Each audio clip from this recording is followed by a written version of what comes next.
lutuson niya, pagyak na nin marahot nida, diri niya ging kakaawod. Kay maaram niya migsunan. Na ampulo nga natin Ginoo, sinipan natin Ginoo Hesus Kristo migsunan, bulahan kamo kung kamo pagatamas-tamasan. Tungod na akong ngaran.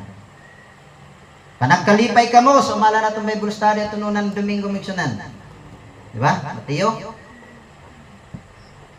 Panagkalipay kamo, kay dakuan iubalos. Ngatuhan natin ng Diyos.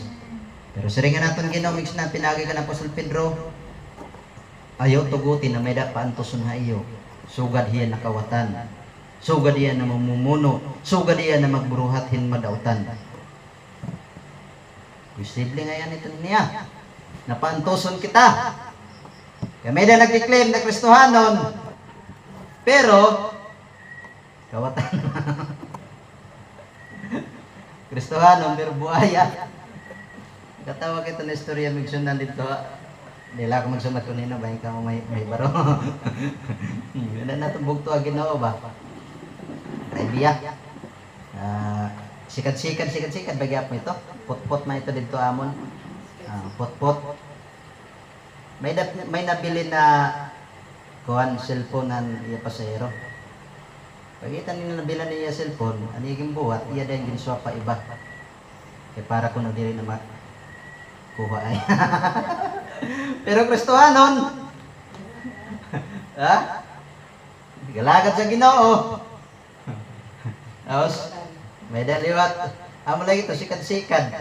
Iba na lahat na tao. Pero amo gyapon, Kristohanon gyapon, galagad gyapon na Ginoo. May da kinaiya na binuaya. Aram ka mo kanat binuaya? Tungudan pagiging buaya, nangangagaw ang pasayeros. So ano ba ito migsunan? So, tingin pa, ani mo kaulo, di mo bulagay mo. Masiling ma ito na mga tao, gustuhan nga ito niya, kaya sugad man niya. Kakaiba. Kakaiba nga. Di ba? Ako, manit ka rin yung migsunan. Minute usa nagipapabantayan na matago sa atong migsunan. Nakita na mga alagad na natong Ginoo, amo ko din niya.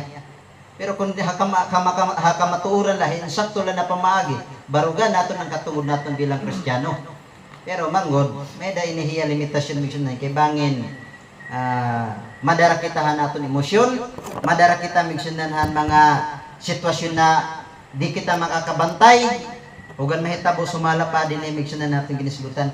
Bahay may tao na makakabati ay mo. Tapos siya ngay maaraman mo pagkatao ha atong pagkatao.